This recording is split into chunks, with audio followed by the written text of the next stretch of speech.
Picture this. You're 15 years old, minding your own business in the girls' locker room after PE class, when suddenly you hear snickering and the unmistakable sound of a phone camera clicking. Your blood runs cold as you realize what's happening. Three of the most popular girls in school are trying to record you while you're changing, planning to humiliate you in front of the entire school and probably the whole internet. Most people would panic, cry, or freeze up completely. But what these bullies didn't know was that their quiet, seemingly helpless target had been hiding something that would turn their cruel prank into the biggest mistake of their lives. This isn't just another bullying story. This is about what happens when someone pushes the wrong person too far, and how a single moment of courage can transform not just one life, but an entire community. The shy girl they thought they could exploit became their worst nightmare, and what she did next sent shockwaves through Riverside High that are still being felt today. Before we jump back in, tell us where you're tuning in from, and if this story touches you, make sure you're subscribed, because tomorrow I've saved something extra special for you. Emma Chen walked through the corridors of Riverside High with her head down, clutching her textbooks against her chest like a shield. The morning sun streamed through the tall windows, but it might as well have been casting shadows for all the warmth it brought her. Students filled the hallways with their chatter and laughter, but Emma moved through them like she was invisible, which in most ways she preferred.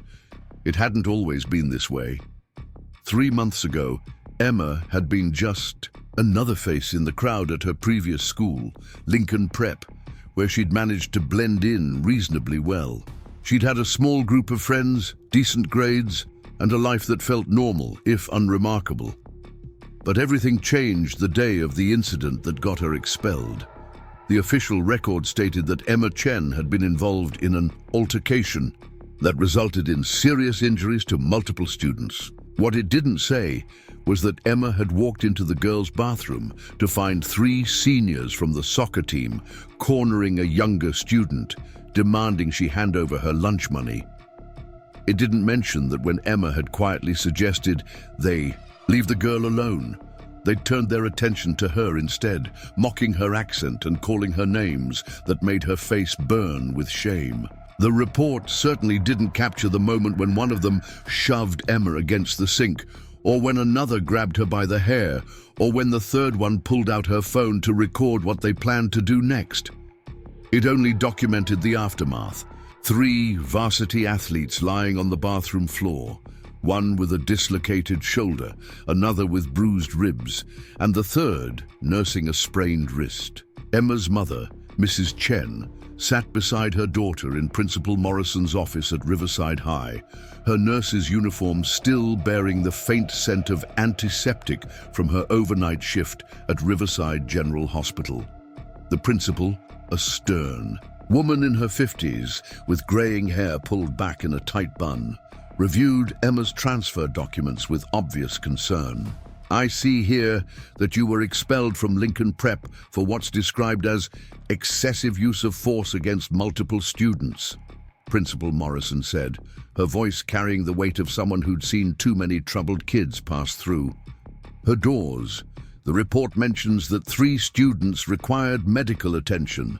Emma stared at her hands, folded in her lap, saying nothing. Her mother squeezed her shoulder gently. "Emma is a good girl," Mrs. Chen said, her slight accent becoming more pronounced as it always did when she was stressed. "She work hard, get good grades. What happened at other school, it was not her fault." Principal Morrison leaned back in her chair, studying Emma carefully. "I'm sure that's true, Mrs. Chen, but I need to be very clear about our policies here at Riverside High.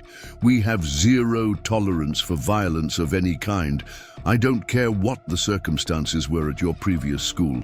Here, if you can't resolve conflicts without resorting to physical confrontation, you'll find yourself looking for yet another educational opportunity." Emma finally looked up, meeting the principal's gaze directly for the first time. "I understand," she said quietly. "I hope you do. Principal Morrison replied. Because this is likely your last chance at completing your high school education in a traditional setting. The alternative programs in this district have waiting lists, and frankly, with your record, you might not even qualify. After leaving the principal's office, Mrs. Chen walked her daughter to the main entrance. The morning rush was over, and the hallways had settled into the quieter rhythm of first period. Mrs. Chen had to get to the hospital for a double shift, but she paused before leaving. "Emma, listen to me," she said, taking her daughter's face in her hands. "I know what really happened at Lincoln. I know you were protecting someone. But sometimes the right thing and the smart thing are not the same thing. You cannot save everyone, and you cannot fight the whole world." Emma nodded, but her mother could see the conflict in her eyes. "Promise me," Mrs. Chen continued. "Promise me you will try to stay invisible here. Keep your head down, do your work, and graduate. That's all. Just graduate and get out of this place." "I promise, Mum," Emma whispered, though they both wondered if it was a promise she could keep. Mrs. Chen kissed her daughter's forehead and hurried out to catch the bus to the hospital, leaving Emma standing alone in the empty hallway. The silence was broken only by the distant sound of teachers beginning their lessons and the occasional slam of a locker door. Emma made her way to her first class, American History, with Mr. Patterson. As she entered the room, conversations died down and heads turned. She could feel the weight of curious stares and hear the beginning of whispered speculations. Word traveled fast in high schools, and by now everyone knew there was a new girl with a reputation. She found an empty seat in the back corner, as far from the other students as possible. Mr. Patterson, a middle-aged man with a kind face and tired eyes, gave her an encouraging nod as she settled in. "All right, class," he said, turning to write on the whiteboard. "Let's continue our discussion about the social movements of the 1960s. Who can tell me what factors contributed to the success of the civil rights movement?" As hands shot up around the room and students began to discuss concepts of justice, equality, and standing up for what's right, Emma stared out the window and wondered if there was any place in the world where someone like her could truly belong. The irony wasn't lost on her that she was learning about people who'd fought against oppression while being branded as the oppressor herself. But then again, she was used to irony by now. It seemed to follow her wherever she went. The moment of truth. Emma's second day at Riverside High started like the first, a careful navigation through crowded hallways while avoiding eye contact with anyone who might recognize her as the new transfer student with a violent history. She'd managed to make it through her morning classes without incident, keeping her promise to her mother to stay invisible. Lunch period arrived with its familiar chaos of students rushing toward the cafeteria, desperate to claim their preferred tables and establish their social territories for another day. Emma had planned to eat her homemade sandwich in the library, away from the social minefield that was the lunchroom, but she'd forgotten a crucial assignment in her locker. As she walked down the less crowded hallway that housed the sophomore lockers, she heard sounds that made her stomach clench with recognition. The unmistakable combination of cruel laughter, pleading, and the harsh sound of someone being shoved against metal lockers echoed from around the corner. Emma paused, her mother's words ringing in her ears. "Stay invisible. Keep your head down. Don't engage, just graduate and get out." But the pleading voice was getting more desperate, and she could hear the distinct sound of books hitting the floor, followed by the rustle of papers being scattered. Against every instinct for self-preservation she'd developed over the past 3 months, Emma found herself moving toward the commotion. What she saw around the corner was a scene that could have been lifted directly from her nightmares. 3 students had cornered a smaller boy against the lockers. The victim was Lucas Martinez, a quiet kid from her biology class who always sat in the front row and never spoke unless directly called upon. Preparing and narrating this story took us a lot of time, so if you are enjoying it, subscribe to our channel. It means a lot to us. Now back to the story. His thick-rimmed glasses were askew, and his carefully organized binder lay open on the floor, its contents scattered across the linoleum. The leader of the group was Connor Walsh, a junior with perfectly styled blonde hair and the kind of confident smirk that came from never having faced real consequences for his actions. Emma recognized him from the photos plastered around school, advertising his popular social media accounts, where he documented his daily life for thousands of followers who hung on his every word. Standing beside Connor was Madison Brooks, a girl whose Instagram presence had made her something of a local celebrity among the student body. Her long auburn hair was styled in effortless waves, and even in the harsh fluorescent lighting of the hallway, she looked like she'd stepped out of a magazine. The third member of their group was Blake Thompson, Connor's best friend and constant companion, whose primary role seemed to be laughing at Connor's jokes and providing muscle when needed. "Come on, Lucas," Connor was saying, his voice dripping with false friendliness as he held up his phone. "We just want to get some content for the channel. Our followers love this kind of authentic high school experience." Lucas pressed himself further against the lockers, his face flushed with embarrassment and fear. "Please, I don't want to be in any videos. I just want to eat my lunch." Madison stepped closer, her voice taking on a sickeningly sweet tone. "Don't be such a buzzkill, Lucas. We're offering you a chance to be famous. Do you know how many people would kill for this opportunity?" "I said no," Lucas repeated, his voice barely above a whisper. Blake reached out and snatched Lucas's lunch bag from his hands, tossing it to Connor, who began examining its contents with exaggerated interest. "Oh, this is perfect," Connor announced, pulling out a thermos. "Guys, check this out. Lucas brings soup to school in a little thermos, like he's 5 years old. This is exactly the kind of authentic, relatable content our audience craves." "Give that back," Lucas said, finally showing a spark of defiance. "My mom made that for me." "Oh, did Mommy make you soup?" Madison cooed, pulling out her own phone to start recording. "That's so precious. Blake, make sure you get a good angle of his face when Connor opens it." Emma watched from her hiding spot around the corner, her hands clenched into fists at her sides. She knew she should walk away. She knew that getting involved would only bring the kind of attention she'd promised her mother she would avoid. But as she watched Lucas's shoulders slump in defeat and saw the genuine distress in his eyes, she felt something inside her snap. The memory of her mother's words battled against the image of the younger girl she'd tried to protect at Lincoln Prep, the one who'd thanked her through tears, even as Emma was being led away by security. She thought about all the times she'd been the one cornered, the one pleading for someone, anyone, to step in and help.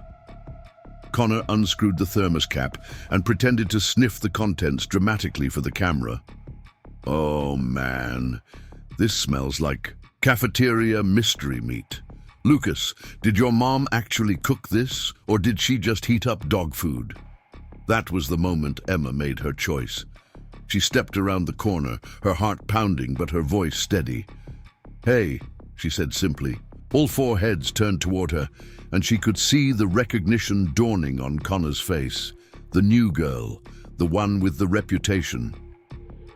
Well, Connor said, his smirk widening as he realized he might have stumbled onto something even better than humiliating Lucas.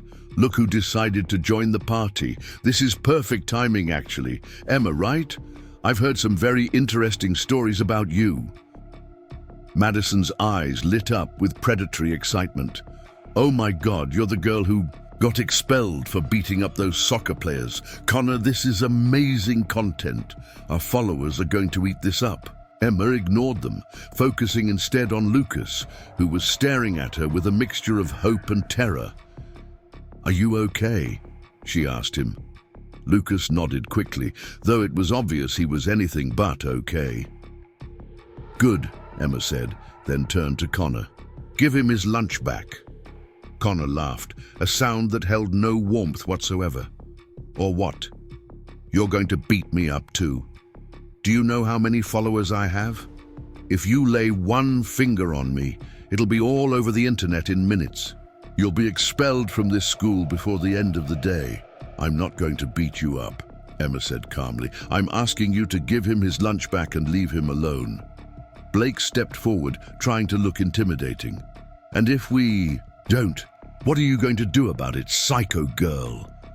Emma felt the familiar surge of adrenaline that she'd learned to recognize as a warning sign. This was the moment where things usually went wrong, where her control slipped and her training took over. But this time, she forced herself to take a deep breath and think. "If you don't," she said, her voice remaining steady despite the chaos in her chest, "then I'm going to stand right here and make sure everyone who walks by sees exactly what kind of people you really are. And I'm going to keep standing here until a teacher comes, or until you decide to do the right thing." Madison lowered her phone slightly, uncertainty flickering across her face. This wasn't the reaction she'd expected. There was no drama, no explosion of violence that would make for compelling content. Just a quiet determination that was somehow more unsettling than any threat could have been. "You're bluffing," Connor said, but Emma could hear the doubt creeping into his voice. Emma shrugged and leaned against the wall, crossing her arms. "Try me." For a long moment, the hallway was silent, except for the distant sounds of lunch period echoing from the cafeteria. Connor looked from Emma to Madison to Blake, clearly calculating his options. His brand was built on confidence and dominance, but there was something about Emma's calm defiance that was throwing off his usual script. Lucas, meanwhile, seemed frozen in place, as if afraid that any movement might shatter whatever protection Emma's presence was offering him. "This is stupid," Blake finally said. "Let's just go. There are better people to mess with." But Connor wasn't ready to back down, not with his reputation on the line. "No way. I'm not letting some psycho transfer student tell me what to do in my own school." He took a step toward Emma, and she could see the exact moment when he made the decision to escalate things. His hand tightened around Lucas's thermos, and his other hand moved toward his phone, probably planning to record whatever happened next. Emma straightened up, her muscles tensing as she prepared for what seemed inevitable. But before anyone could make another move, the sound of approaching footsteps echoed down the hallway. "What's going on here?" came a sharp female voice. Coach Rivera rounded the corner, her athletic frame filling out her Riverside High polo shirt and her dark hair pulled back in a practical ponytail. Emma had seen her around school but hadn't had any classes with her yet.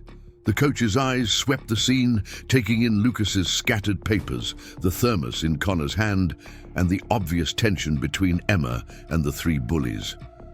"Nothing, Coach Rivera," Connor said quickly, his demeanor shifting instantly to innocent charm. "We were just talking to the new girl about school spirit." Coach Rivera's gaze moved to Emma, who was still standing protectively near Lucas. "Is that right?" Emma hesitated, feeling the weight of her promise to her mother pressing down on her.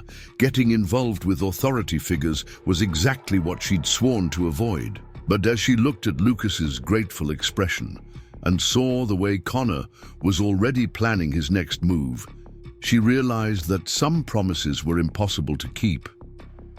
"They took his lunch," Emma said quietly. "I asked them to give it back."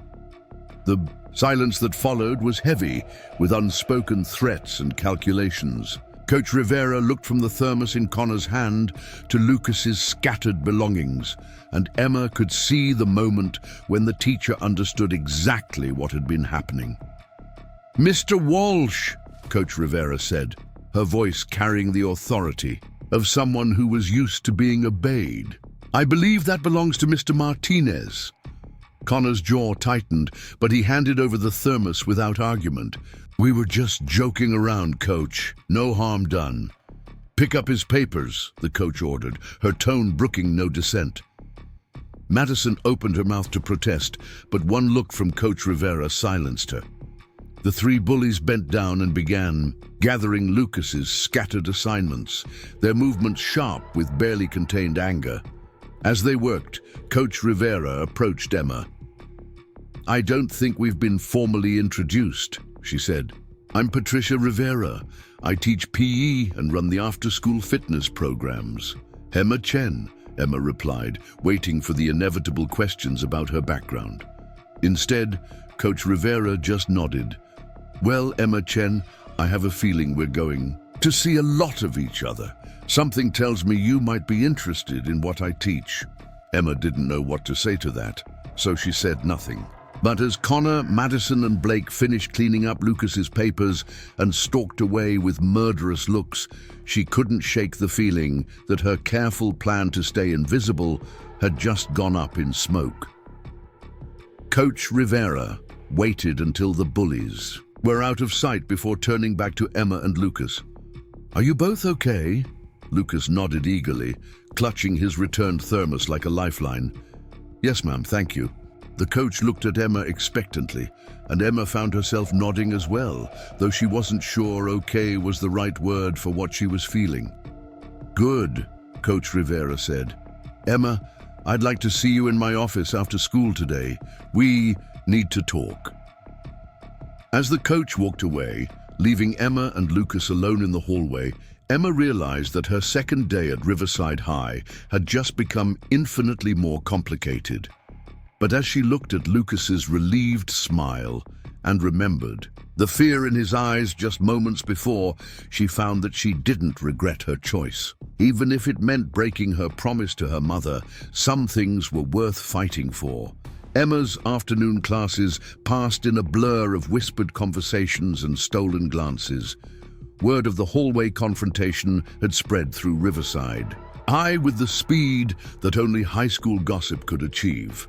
By the time she reached her final period, advanced chemistry with Mrs. Garrett, she could feel the weight of curious stares following her every move. The recording incident happened during the transition between 6th and 7th periods, when the hallways were at their most chaotic. Emma had stayed behind in chemistry to ask Mrs. Garrett a question about their upcoming lab experiment, which meant she was one of the last students to leave the classroom. The girls' locker room was on her route to her final class, and she needed to grab her gym clothes for tomorrow's PE session. The locker room should have been empty at this time of day, with most students either heading to their next class or already settled in. Emma pushed through the heavy door, breathing in the familiar scent of disinfectant and teenage anxiety that seemed to permeate every school athletic facility. The fluorescent lights hummed overhead, casting harsh shadows between the rows of blue metal lockers. She was halfway to her assigned locker when she heard the unmistakable sound of muffled laughter coming from the far corner of the room. Emma froze, every instinct screaming at her to turn around and leave immediately.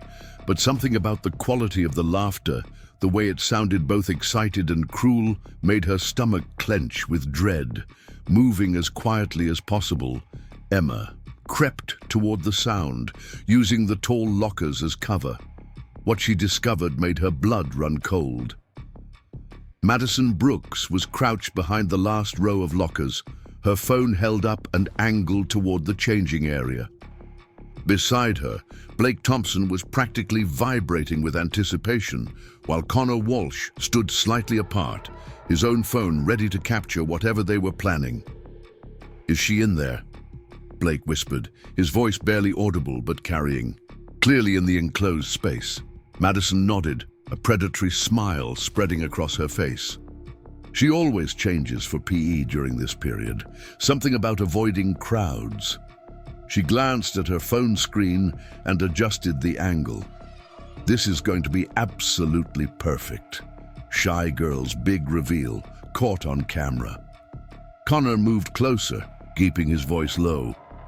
"Remember, we need to get enough footage to really make an impact. This isn't just about embarrassing her, it's about sending a message. Nobody gets to disrespect us and walk away. "Are you sure about this?" Blake asked, though his excitement was obvious. "If we get caught—" "We won't get caught," Madison hissed. "And even if we do, it's just a recording in a locker room. We'll say it was an accident, that we didn't know anyone was in there. Besides, who's going to believe the psycho transfer student over us?" Emma's hands clenched into fists as she realized what they were planning. Somewhere in the changing area, another student was unknowingly about to become the victim of their twisted idea of revenge. The rational part of her brain screamed that she should find a teacher immediately, but there wasn't time. Every second she hesitated was another second that an innocent person was at risk. Taking a deep breath, Emma stepped out from behind the lockers. "Having fun?" she asked, her voice cutting through their whispered plotting like a knife. All three spun around, their faces cycling through surprise, fear, and then calculation as they realized who had caught them. Madison instinctively tried to hide her phone behind her back, but the damage was already done. "Emma," Connor said, his voice taking on that same false friendliness he'd used with Lucas. Emma did as instructed, settling into the chair and waiting for whatever lecture or punishment was coming her way. "I've been doing some reading about you," Coach Rivera began, pulling out a file folder. "Your academic records are impressive. Honor roll at Lincoln Prep, advanced placement courses, excellent standardized test scores. Your teachers describe you as intelligent, hardworking, and respectful." Emma said nothing, waiting for the other shoe to drop. "What's interesting," the coach continued, "is what's not in your official record. The incident report from Lincoln Prep is remarkably vague about the details of what actually happened. It mentions an altercation, injuries to multiple students, and your subsequent expulsion.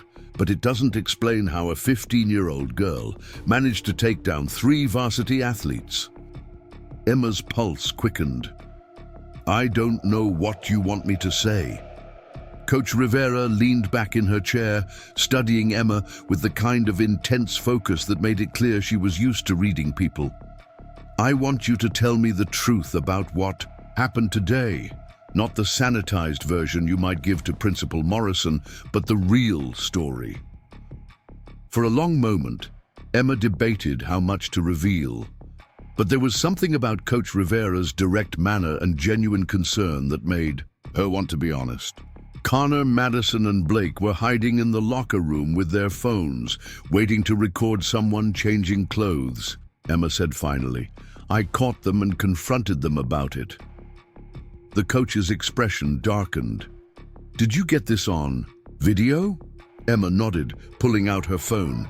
"I recorded them after I caught them. They admitted what they were planning to do." "Good," Coach Rivera said, and Emma was surprised by the approval in her voice. "That was smart thinking. Do you know who they were targeting?" "Sophia Kim," Emma replied. "She was in the changing area when I found them." Coach Rivera closed her eyes briefly, and Emma could see anger flash across her features. "That poor kid has been through enough already. Her parents are going through a messy divorce, and she's been struggling to adjust to high school." She opened her eyes and looked directly at Emma. "Here's what's going to happen. You're going to send me that video, and I'm going to have a conversation with Principal Morrison about Mr. Walsh and his friends. What they were planning to do constitutes criminal behavior, and they need to face real consequences." Emma felt a surge of relief. "So I'm not in trouble for protecting another student from being victimized?" "Hardly." Coach Rivera stood up and moved to the window, looking out at the empty athletic fields. "But I do want to talk to you about something else. I run a self-defense program here at the community center 3 evenings a week. It's primarily for women and girls, teaching them how to protect themselves and build confidence." Emma waited, sensing there was more coming. "I've been watching you since you arrived at Riverside," the coach continued. "The way you carry yourself, the way you assess threats, the way you positioned yourself during that confrontation with those boys in the hallway. You have training, don't you?" Emma hesitated, then nodded. My mother enrolled me in martial arts classes when I was young. She thought it would help with my confidence. What style? Primarily Taekwondo, but some Krav Maga and Brazilian Jiu-Jitsu as well. Coach Rivera turned back to Emma, a knowing smile on her face. I thought so. How would you feel about helping me with the self-defense classes? Not as a student, but as an assistant instructor. Some of these girls could really benefit from seeing someone their own age who knows how to handle herself. Emma felt her heart skip a beat. You want me to teach? I want you to share what you know with people who need it, the coach corrected. There are a lot of students at this school who feel powerless, who think they have no choice but to accept being pushed around. You could show them that there are alternatives to being a victim. For the first time since arriving at Riverside High, Emma felt a spark of genuine excitement. The idea of helping other students learn to protect themselves, of turning her skills into something positive rather than just a source of trouble, appealed to her in ways she hadn't expected. When do we start? She asked. Coach Rivera grinned. How about tonight? We have a session at 7. I'll introduce you to the group and see how you fit in. As Emma left the coach's office and headed for the bus stop, she couldn't help but smile. What had started as another day of trying to stay invisible had turned into something entirely different. She had stood up to bullies, protected an innocent student, and been offered a chance to make a real difference in other people's lives. Her phone buzzed with a text message from her mother. How was your second day? Staying out of trouble, I hope. Emma looked at the message for a long moment, then typed back, staying busy. I'll tell you about it when you get home. It wasn't exactly what her mother wanted to hear, but it was honest. And as Emma had learned over the past 2 days, sometimes being honest was more important than being safe. The next morning brought with it an atmosphere of tension that Emma could feel the moment she stepped through the front doors of Riverside High. Students huddled in small groups, their voices dropping to whispers whenever she passed by. It didn't take long for her to understand why. Taped to her locker was a printed screenshot from Connor's social media account, posted at 11:30 the previous night. The image showed Emma in the hallway during her confrontation with Lucas's bullies, but the caption told a completely different story than what had actually happened. New transfer student thinks she runs Riverside High, the post read. Someone needs to remind this psycho that actions have consequences. Lincoln Prep couldn't handle her violence, and neither should we. Stay safe, Riverside family. Emma stared at the image, her jaw tightening as she read the dozens of comments underneath. Most were from Connor's followers, people who didn't even attend Riverside High but were eager to pile on with cruel observations about her appearance, speculations about her mental health, and suggestions for what the school should do about dangerous students like her. But what made her stomach clench was seeing comments from her actual classmates, people who sat near her in class and passed her in the hallways every day. Some defended Connor's right to expose threats to student safety, while others shared their own theories about what Emma might be capable of. Rough start to the day? Emma turned to find Lucas Martinez approaching her locker, his expression sympathetic. He was carrying a steaming cup of coffee and what looked like a homemade muffin wrapped in paper towel. You could say that, Emma replied, crumpling up the printed post and shoving it into her backpack. Lucas held out the muffin. My mom made extras this morning. Chocolate chip. She says food helps everything feel a little less terrible. Emma accepted the offering, surprised by the kindness. Thank you, you didn't have to do that. Actually, I did, Lucas said, his voice growing more serious. What you did yesterday, standing up for me like that. Nobody's ever done anything like that for me before. My dad always says that when someone helps you, you find ways to help them back. Emma took a bite of the muffin and had to admit that Lucas's mother was right about food making things feel better. Your mom's a good cook. She's a good person, Lucas agreed. Which reminds me, she wants to meet you. She's been asking about the girl who stood up to bullies for her son. I think she wants to adopt you." Despite everything, Emma found herself smiling. She sounds nice. She is. But she's also protective, which means she's probably going to want to feed you and lecture Connor Walsh's parents about raising their son properly. Lucas paused, glancing around to make sure no one was listening. "Speaking of Connor, you should probably know that he's planning something. My cousin Jake is friends with Blake Thompson, and he overheard them talking at the mall last night." Emma's attention sharpened. "What kind of something?" "I don't know the details, but it has to do with getting back at you for what happened in the locker room. Jake said Connor was really angry, talking about how you embarrassed him and how he can't let that slide." Before Emma could respond, the warning bell rang, signaling that students had 5 minutes to get to their first period. Classes. The hallways immediately erupted into controlled chaos as everyone rushed to gather their belongings and navigate the crowds. "Thanks for the warning," Emma said to Lucas as they joined the flow of students heading toward the academic wing. "Just be careful," Lucas replied. "Connor's not used to people saying no to him, and he's got a lot of friends who think loyalty means doing whatever he asks." Emma's first 3 classes passed without incident, but she could feel the weight of curious stares and whispered conversations following her everywhere she went. By the time lunch period arrived, she was exhausted from the constant vigilance required to navigate the social minefield that Riverside High had become. She was making her way toward the cafeteria when Sophia Kim appeared beside her, slightly out of breath, as if she'd been hurrying to catch up. "Emma, wait," Sophia called. "I wanted to talk to you about something." Emma slowed her pace, noting the nervous energy radiating from the younger girl. "What's wrong?" "It's about yesterday, in the locker room," Sophia said, glancing around, to make sure they weren't being overheard.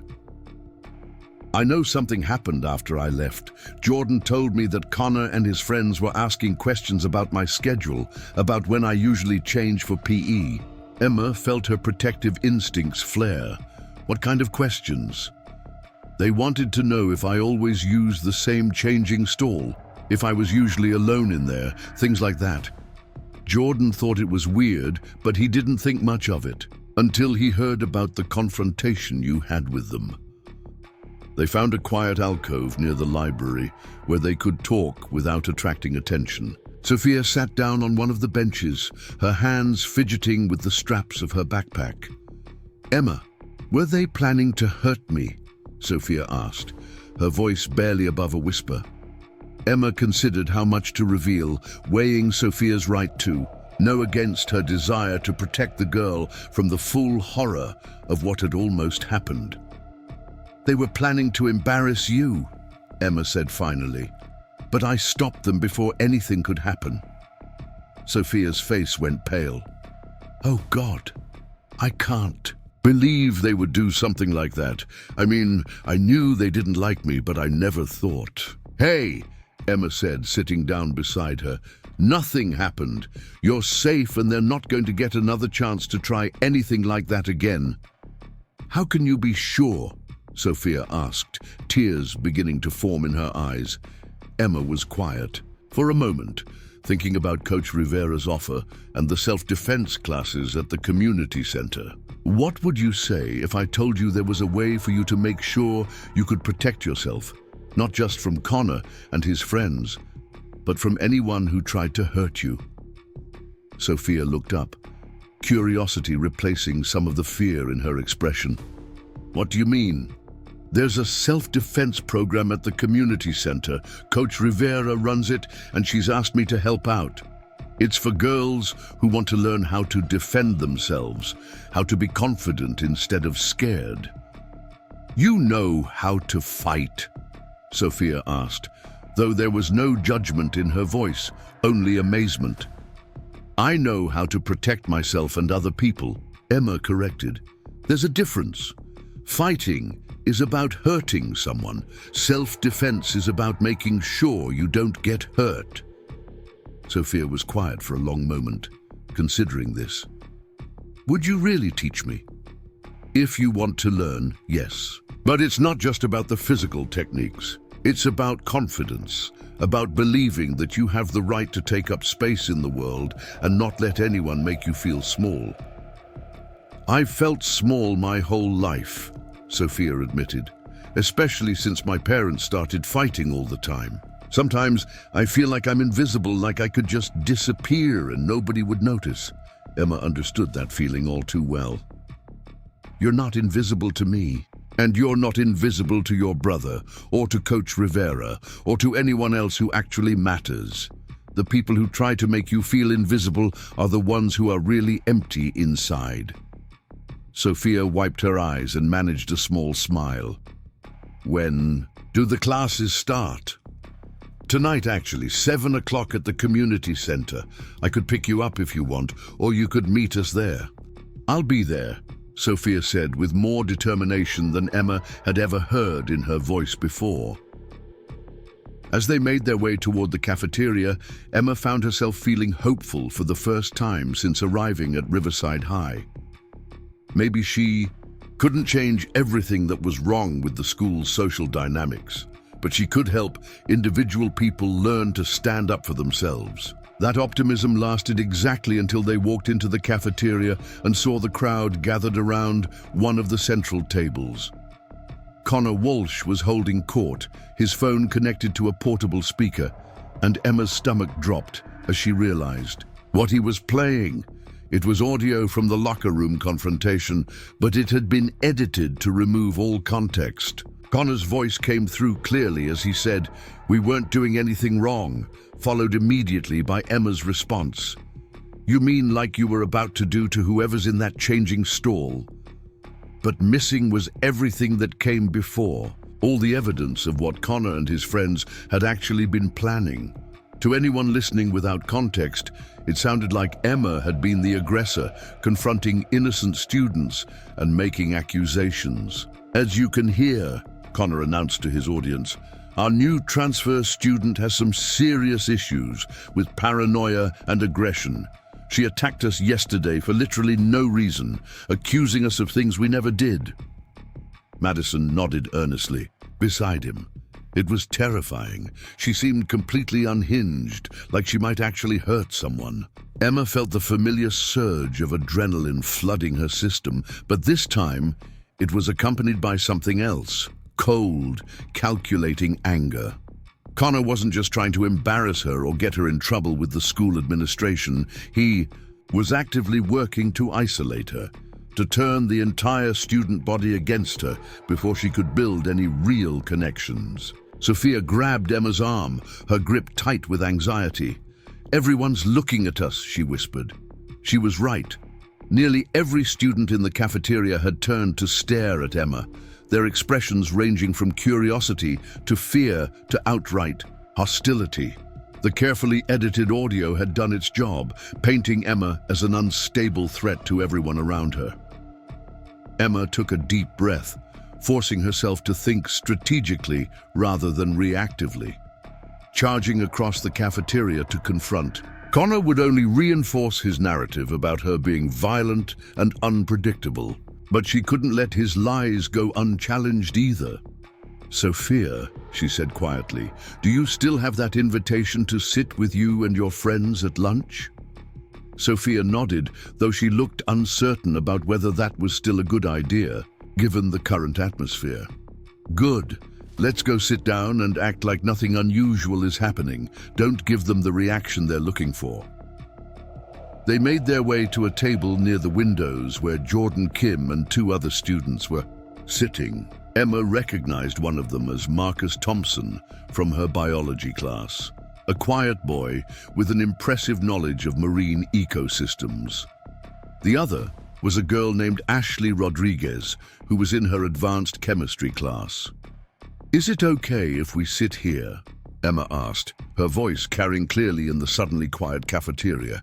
Jordan looked from Emma to his sister, then at the crowd still gathered around Connor's table. "Of course," he said loudly enough for nearby tables to hear. "You're always welcome to sit with us." As they settled into their seats, Emma could feel the weight of dozens of stares. Conversations gradually resumed, but she could tell that people were still listening, still watching for any sign that Connor's characterization of her might be accurate. "That was really messed up, what Connor just did," Ashley said, her voice low but firm. "I was in the locker room yesterday when Coach Rivera came looking for you. She seemed really concerned about something, not like she thought you were dangerous." Marcus nodded in agreement. "Connor Walsh is a tool. My sister graduated 2 years ago, and she said he was pulling the same kind of garbage back then. The only difference is that now he has a bigger platform to spread his nonsense." Emma felt a warm flush of gratitude toward these relative strangers who were willing to speak up for her. "Thank you. That means more than you know." Jordan leaned forward, his expression serious. "Emma, my sister told me a little bit about what happened yesterday. I don't know all the details, but I know Sophia, and I know she wouldn't lie about feeling unsafe. If Connor and his friends were planning to hurt her, then what you did was heroic, not crazy." "I just did what anyone should do," Emma replied. "But most people don't," Sophia said quietly. "Most people just walk away and pretend they didn't see anything." The conversation was interrupted by the sound of footsteps approaching their table. Emma looked up to see Tyler Chen, no relation despite the shared last name, standing beside their table with his lunch tray. Tyler was the student body treasurer and widely respected for his fairness and integrity. "Mind if I join you?" he asked. "It's getting a little loud over there for my taste." Jordan gestured to an empty chair. "The more the merrier." As Tyler sat down, Emma realized that something was shifting in the cafeteria's social dynamics. Other students were beginning to move away from Connor's table, some looking uncomfortable with the public shaming session he was conducting. A few even glanced toward Emma's table with expressions that seemed more curious than hostile. "You know," Tyler said, unpacking his lunch. "It's interesting how Connor always seems to have perfectly edited audio recordings whenever there's a conflict. Makes you wonder what parts of the story he's not sharing." Ashley nodded thoughtfully. "Like context. Audio without context can make anyone sound like anything." Emma looked around the table at these students who were choosing to sit with her despite the social risk, who were willing to question Connor's narrative despite his popularity and influence. For the first time since arriving at Riverside High, she felt like she might actually have a chance at building real friendships. But even as she allowed herself to feel hopeful, she could see Connor watching their table from across the cafeteria, his expression dark with calculation. Whatever he was planning next, Emma knew it would be bigger and more public than anything he'd tried so far. She thought about the self-defense class that evening, about Sophia's determination to learn how to protect herself, about Coach Rivera's belief that Emma could help other students find their strength. Maybe Connor thought he could destroy her reputation and drive her away from Riverside High, but he was about to learn that Emma Chen was much harder to break than he imagined. As the lunch period wound down and students began clearing their tables, Emma felt her phone buzz with a text message from Coach Rivera. "Heard about the cafeteria situation. We'll discuss tonight. Stay strong." Emma smiled as she put her phone away. She was definitely planning to stay strong. The question was whether Connor Walsh was ready for what that meant. The Riverside Community Center sat on the edge of downtown, a brick building that had served the neighborhood for over 40 years. Emma arrived 20 minutes early, partly out of nervousness and partly because she wanted to get a feel for the space before the other students showed up. Coach Rivera was already there, setting up mats and equipment in what had once been a small gymnasium. "You're early," the coach observed, looking up from the pile of protective gear she was organizing. "Good. That gives us time to talk about how this works." Emma set down her gym bag and looked around the room. It was smaller than she'd expected, with worn wooden floors and motivational posters covering the walls. But there was something welcoming about the space, something that made her feel like it was a place where people came to grow stronger rather than tear each other down. "How many students usually come?" Emma asked. "It varies. Tonight we've got about 12 signed up, ranging from middle school age to a few adult women from the neighborhood. Most of them have been coming for a couple of months, but we always have new faces." Coach Rivera gestured toward a small office in the corner. "Before we start, I want you to understand something. These aren't just self-defense classes. For a lot of these girls, this is the only place they feel safe, the only time in their week when they feel powerful instead of powerless." Emma nodded, understanding the weight of what the coach was saying. "Some of them are dealing with bullying at school, like your friend Sophia will be. Others have situations at home that aren't ideal. A few have been through things that no teenager should ever have to experience." Coach Rivera's voice grew serious. "What I'm saying is that this isn't just about teaching them how to throw a punch or break out of a hold. It's about helping them believe that they deserve to take up space in the world." "I get it," Emma said. "At my old school, before everything went wrong, I used to help younger kids with their homework. It wasn't really about the math or science. It was about showing them that someone believed they were smart enough to figure it out." Coach Rivera smiled. "Exactly. You're going to do great at this." The first students began arriving at 6:45. Sophia came in looking nervous but determined, wearing athletic clothes that were clearly borrowed from her older brother. Behind her was a girl Emma didn't recognize, maybe 13 years old, with curly red hair and freckles covering her face. "Emma, this is Hannah," Sophia said. "She goes to Riverside Middle School. Hannah, this is Emma, the one I told you about." Hannah looked Emma up and down with the critical assessment that only middle schoolers could manage. "Sophia says you beat up 3 high school boys without even trying." "I defended myself," Emma corrected gently. "There's a difference." More students filtered in over the next few minutes. There was Carmen, a senior from a different high school who worked part-time at the community center. Maria and her younger sister Isabella had been coming to classes since the program started. 2 women in their 20s introduced themselves as Jessica and Amanda, both recent college graduates who worked downtown. Coach Rivera gathered everyone in a circle for introductions. A ritual that Emma learned was how every session began. When it was her turn, Emma kept it simple. "I'm Emma. I'm a sophomore at Riverside High, and I'm here because I think everyone should know how to protect themselves and the people they care about." The warmth of the group's response surprised her. These weren't people looking for someone to fight their battles for them. They were people who wanted to learn how to fight their own battles, and they welcomed anyone who could help them get stronger. The first hour focused on basic techniques. Coach Rivera demonstrated proper stance, how to generate power from your core rather than just your arms, and the importance of balance and positioning. Emma worked with the newer students, helping them adjust their form and offering encouragement when they got frustrated.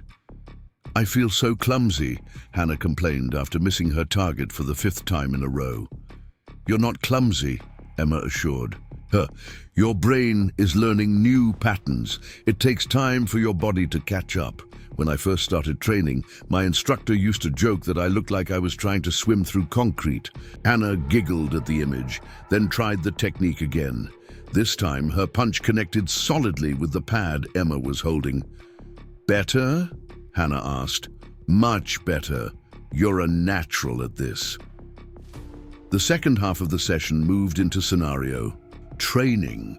Coach Rivera called it real-world application, teaching the students how to recognize dangerous situations and respond appropriately. This was where Emma's experience really showed. "The goal isn't to win a fight," Emma explained to the group. "The goal is to get away safely. Sometimes that means fighting, but sometimes it means de-escalating or creating a distraction or just removing yourself from the situation entirely. She had them practice different scenarios. What to do if someone grabbed your backpack, how to respond if you were cornered in a hallway, ways to help a friend who was being harassed without putting yourself in danger. What if there's more than one person? Maria asked. Like, what if it's a group of people and you can't just walk away? Emma glanced at Coach Rivera, who nodded for her to take the question. Groups are tricky, Emma admitted. The first rule is to try not to let yourself get surrounded. Always keep moving. Always look for an exit. If you have to fight, you focus on creating an opening to escape, not on taking down everyone involved. Sophia raised her hand tentatively. What if they have phones? What if they're trying to record you? The question hit closer to home than Emma was comfortable with, but she could see that Sophia genuinely needed to know. Phones change things because people act differently when they think they're being filmed. Sometimes they're more aggressive because they want to look tough for their audience. But phones can also work in your favor. Emma paused, thinking about her own recent experiences. If someone is trying to record you without your consent, especially in a private space, that's illegal. Document it if you can, and report it to authorities. Don't let them make you feel ashamed for defending yourself. The session wrapped up with cool-down stretches and what Coach Rivera called empowerment affirmations. Each student had to say something positive about themselves, something they were proud of from the day's training. When it was Emma's turn, she said, "I'm proud that I found a way to use my skills to help other people instead of just protecting myself." After the other students left, Emma helped Coach Rivera clean up the equipment. Sophia lingered, clearly wanting to talk about something, but not sure how to bring it up. "What's on your mind?" Emma asked as she stacked the training mats. "It's about tomorrow," Sophia said. "Connor posted another video tonight. He's calling for a peaceful demonstration during lunch period. He says it's about student safety and making sure the administration knows that students don't feel secure with violent individuals on campus." Emma felt her stomach drop. "He's organizing a protest against me?" Coach Rivera looked up from the equipment she was putting away. "What exactly did he say?" Sophia pulled out her phone and found the video. Connor's face filled the screen, wearing the earnest expression he used when he wanted to appear reasonable and concerned. "Riverside family," his recorded voice said. "I know a lot of you have been asking what we can do about the dangerous situation developing at our school. Tomorrow, at lunch, I'm asking everyone who cares about student safety to gather in the main courtyard for a peaceful demonstration. We need to show the administration that we won't tolerate threats to our well-being." The video had already gotten over 200 likes and dozens of comments supporting Connor's call to action. Emma stared at the phone screen, feeling the walls closing in around her. "He's really doing this. He's turning the entire school against me." "No," Coach Rivera said firmly. "He's trying to turn the school against you. There's a difference. You've got allies, Emma. You've got people who know the truth about what really happened." "But how many?" Emma asked. "How many people are going to show up to his demonstration? How many people believe his version of events?" Sophia put a hand on Emma's arm. "You've got me and Jordan, and all the people who sat with us at lunch today. That's not nothing." Emma wanted to believe that, but the weight of what she was facing felt overwhelming. Connor had thousands of social media followers, a carefully crafted public image, and the kind of charisma that made people want to believe him. All she had was the truth, and sometimes the truth wasn't enough. "What are you going to do?" Sophia asked. Emma looked around the community center, at the space where she'd just spent 2 hours helping people learn to defend themselves, helping them believe they were worth defending.